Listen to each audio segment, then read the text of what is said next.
Hello मेरे दोस्त, मैं हूं हृदय कुमार और मेरे छोटे से चैनल फिजिक्स कंसेप्ट में आपका बहुत बहुत स्वागत है।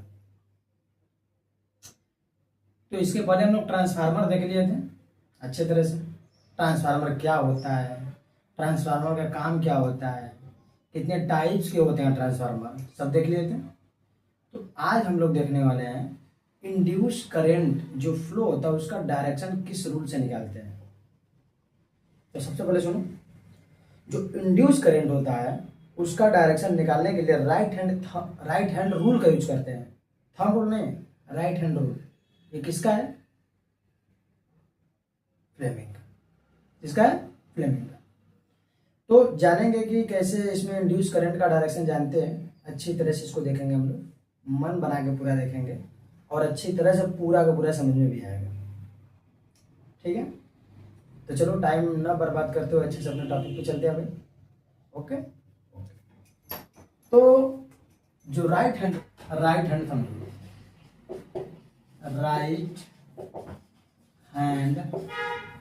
थंब रूल नहीं यार, थंब रूल नहीं जानना है। थंब रूल तो हम लोग पढ़ चुके हैं पहले। ठीक है, देखो भाई, गर्मी का मौसम है, गर्मी बहुत काफी हो रही है। ठीक है, गर्मी में हम पढ़ा रहे हैं तुम लोग के लिए, इसलिए अच्छे से मन बना के पढ़ो। ओके, मन बना के, समझ में आ गया?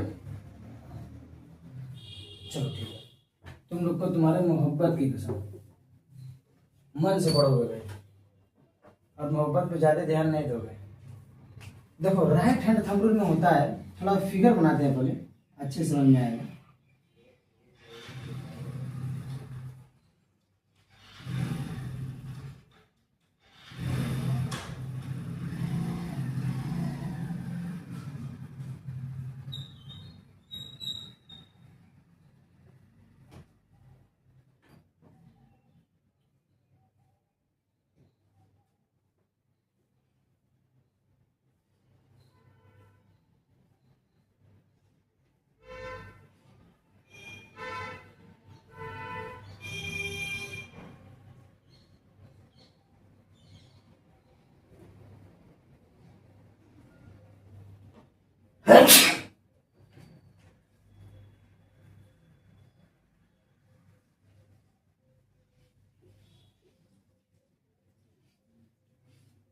ठीक है, सपोज दैट इसको मानो ये हमारे दो फिंगर हो गए।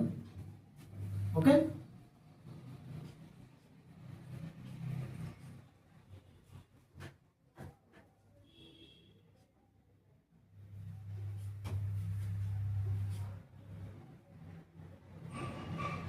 चलो ये हो गया हमारा फिंगर। ये लेट करो कि राइट हैंड है, राइट हैंड का।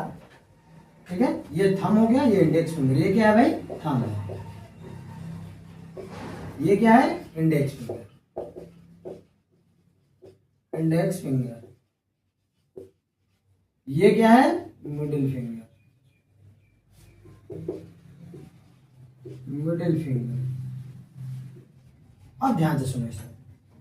अगर ये मोशन के डायरेक्शन को बताता है, मोशन के डायरेक्शन, किसके डायरेक्शन को? मोशन के डायरेक्शन को। अगर ये मोशन के डायरेक्शन को बता रहा है, ये जो बता रहा है मैग्नेटिक फील्ड के डायरेक्शन को, मैग्नेटिक फील्ड, किस डायरेक्शन को? मैग्नेटिक फील्ड के डायरेक्शन को बता रहा है। तो ये जो है हमारा इंड्यूस करंट के बताओगे, इंड्यूस करंट के डायरेक्शन को बताएगा। बात समझ में आ गया? ध्यान सुनो। कब अगर हमारा थंब जो है ये मशीन या कोई पार्टिकल जो घूम रही है उसके किस डायरेक्शन को बता रहा है? मोशन के डायरेक्शन को। और ये इंडेक्स फिंगर जो है ये बता रहा है मैग्नेटिक फील्ड के डायरेक्शन को। तो ये जो है बताएगा हमारा इंड्यूस करंट को। बातें समझ में आ गई? बस इतनी चीज है। इंड्यूस करंट कैसे प्रोड्यूस कराती है हम लोग ट्रांसफार्मर में थोड़ा बताए थे, तो समझ जाना। आज थोड़ा सा फिर जान लेते हैं। ओके, जो इंड्यूस करंट होता है वो कोई ट्रांसफार्मर रहेगा। एक ट्रांसफार्मर में दो टाइप्स के कॉइल होते हैं। जो दो टाइप्स के कॉइल होते हैं, तो एक कॉइल जो है किससे जुड़ा रहेगा? सोर्स से जुड़ा रहता है। तो सोर्स से जुड़ता है तो उसमें करंट का फ्लो होने लगता है।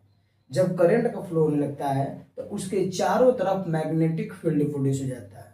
जब उसी मैग्नेटिक फील्ड में उसके समीप ला करके एक दूसरे कॉइल सेकेंडरी कॉइल को रखेंगे तो वो उसमें क्या हो जाएगा, उसके फ्लक्स में चेंजिंग होने लगता है। किसके?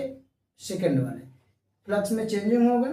तो फ्लक्स में चेंजिंग होने के कारण उसमें जो है एक ईएमएफ प्रोड्यूस हो जाएगा। EMF electromotive force. जब इलेक्ट्रोमोटिव फोर्स प्रोड्यूस हो जाएगा तो उसके थ्रू उसमें फ्लक्स में चेंजिंग के कारण ईएमएफ प्रोड्यूस होगा। ईएमएफ प्रोड्यूस होने के कारण उसमें एक करंट का फ्लो होने लगता है। ठीक है, इंडक्शन के फिनोमेना के थ्रू। इंडक्शन के फिनोमेना में वो जो कोई दूसरा पार्टिकल्स में जो फिनोमेना होती है वो किसी सोर्स के जरिए नहीं होती है, ये मैग्नेटिक फील्ड के इफेक्टेड के कारण होती है। ठीक है, ध्यान रखना। तो उसमें एक जो सेकेंडरी कॉइल में जो करंट का फ्लो होता है उसी को बोलते हैं इंड्यूस करंट। बातें समझाएंगे? उसी के डायरेक्शन को बताने के लिए राइट हैंड रूल का यूज किया जाता है। कंफर्म है? बातें ध्यान रखना। मान लो कि अगर ये कोई ये चीज है, या इसको ऐसे ना करके हम लोग एक मैग्नेटिक फील्ड बना लेते हैं, क्रॉस मैग्नेटिक फील्ड।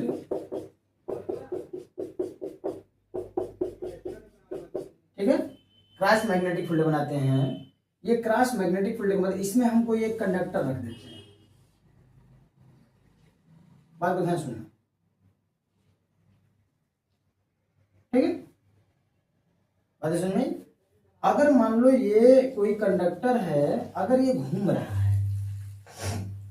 ये कैसे घूम रहा है? घूम रहा है, घूमने का डायरेक्शन बता रहा है। जैसे कोई पार्टिकल्स कैसे जा रही है, कोई पार्टिकल्स किधर की तरफ घूम रही है, ये दिखाना है किधर जा रही है। मान लो ये पार्टिकल ऊपर की तरफ जा रही है, किधर जा रही है? ऊपर की तरफ। ऊपर की तरफ मूव कर रही है ना, ये मूव कर रही है ऊपर की तरफ। ऐसे ऐसे बना दिया। मैग्नेटिक फील्ड कैसे बना दिया मैंने? अंदर की तरफ। क्रॉस है तो ऐसे बना दिया। ये देखो ऊपर की तरफ घूम जा रहा है ऐसे। ठीक है, और ये जो है मैग्नेटिक फील्ड अंदर की तरफ है, तो ये जो है हमारा इंड्यूस करंट। इंड्यूस करंट किधर होगा भाई? इंड्यूस करंट इधर की तरफ इंड्यूस करंट बनेगा। ये इंड्यूस करंट का डायरेक्शन इधर हो जाएगा, आएगा। देखो ऐसे बना, देख रहे हो? मिल रहा है ऐसे। कंफर्म?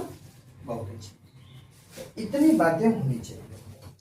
तो इंड्यूस करंट के डायरेक्शन को बताने के लिए राइट हैंड रूल का यूज किया जाता है ना।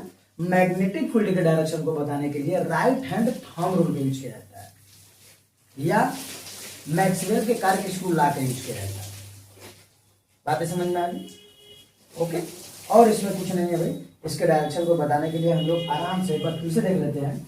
जो राइट हैंड रूल है, राइट हैंड रूल में 3 फिंगर्स होंगे। कौन से फिंगर होंगे? 3 फिंगर्स।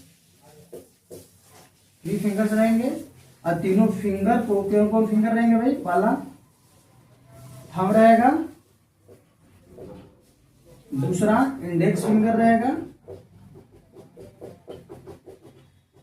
इंडेक्स फिंगर, और तीसरा मिडिल फिंगर। मिडिल फिंगर रहेगा। और तीनों को इस प्रकार से हमें स्प्लिट करना है, फैलाना है कि तीनों परस्पर एक दूसरे के परपेंडिकुलर है, एक्स वाई जेड। ठीक है, परपेंडिकुलर रहेंगे। ये थंब जो है अगर मोशन के डायरेक्शन को बता रहा है और ये मैग्नेटिक फील्ड के डायरेक्शन को बता रहा है, तो ये किसके डायरेक्शन को बताएगा भाई? इंड्यूस करंट के डायरेक्शन को बताएगा। बातें समझ में आ गई सबको? एकदम अच्छे से ध्यान रखना। ये हमारा राइट हैंड रूल है, हमारा है। तुम लोग का अपना देख लेना। बातें समझ में आ गई? अच्छे से देख लेना भाई, कौन सा राइट हैंड है, कौन सा लेफ्ट हैंड है। समझ जाओगे, समझदार हो। इतनी बातें समझ में आ गई? तो ये थंब मोशन को बताएगा, इंडेक्स फिंगर किसको बताएगा भाई? मैग्नेटिक फील्ड को बताएगा, और मिडिल फिंगर किसको बताएगा भाई? इंड्यूस करंट को बताएगा। बस यही चीज है। जिस डायरेक्शन में जैसे अच्छे से बताने के लिए जाओगे तो ये जनरेटर में मैंने पढ़ाया है अच्छे से कि डायरेक्शन, जैसे जनरेटर का जो आर्मेचर है किधर घूम रहा है तो करंट किधर फ्लो हो रहा है, वहां पे अच्छे से भी समझाया है। तो ये थोड़ा सा रूल था कि बताना पढ़ाना भी जरूरी था। राइट हैंड रूल होता क्या है? तो राइट हैंड रूल जो होता है केवल इंड्यूस करंट के डायरेक्शन को बताने के लिए होता है। ओके, इंड्यूस करंट के डायरेक्शन को बताने के लिए। कंफर्म? इतना ध्यान रखना। तो इंड्यूस करंट भी जान गए। अब क्या इसमें क्या फिनोमेना होती है राइट हैंड रूल में, ये भी समझ गए अच्छी तरह से। ओके, तो अच्छे से पढ़िए, और ये हमारा मैग्नेटिक का चैप्टर पूरा का पूरा कंप्लीट होता है। बातें समझ में आ गई। आगे हम पढ़ेंगे, सिंपल बात है कि एनसीईआरटी जो है, एनसीईआरटी में कुछ और है, मतलब चैप्टर वाइज जो चालू हुआ है उसमें लाइट से चालू है, और एस चंद से हम लोग अच्छे से क्वेश्चन के साथ अच्छे से पढ़ेंगे। तो एस चंद में सबसे पहले चालू होता है इलेक्ट्रिसिटी से ना, ध्यान रखना। तो उसको हम लोग अच्छे से कवर करेंगे भाई, एकदम अच्छे। तो आगे कौन है पीछे कौन उस से मतलब नहीं है, कंसेप्ट क्लियर होना चाहिए बस। अगर कंसेप्ट क्लियर है बाकी सब सही जाएगा। कंफर्म है। जैसे कि पेपर में होता है कि कौन कहाँ से आएगा उससे मतलब नहीं है, हमको पढ़ना जरूरी है। तो इसमें भी ध्यान रखो कि कोई भी चैप्टर कौन सा हो उससे मतलब नहीं, चैप्टर का कंसेप्ट क्लियर होना चाहिए। आगे समझ में आ गई, ये ध्यान होना चाहिए। तो चलो आगे आते हैं अगले चैप्टर के साथ, मन बना के एनर्जी अच्छे से पढ़ेंगे। उसके बाद हम लोग पढ़ेंगे लाइट।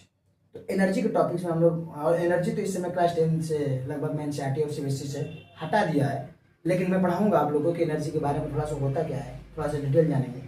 ओके, उसके बाद लाइट पे आएंगे, बेस्ट तरीके से काम करेंगे। ओके ओके, ध्यान रखना। लेकिन पढ़ाई अच्छे से बैठ करके भाई किया करो, मन से किया करो, एकदम इंजॉय के साथ पढ़ाई करो, अच्छा लगेगा और टॉप भी करोगे भाई। ओके, ओह इतना समझ आ गया।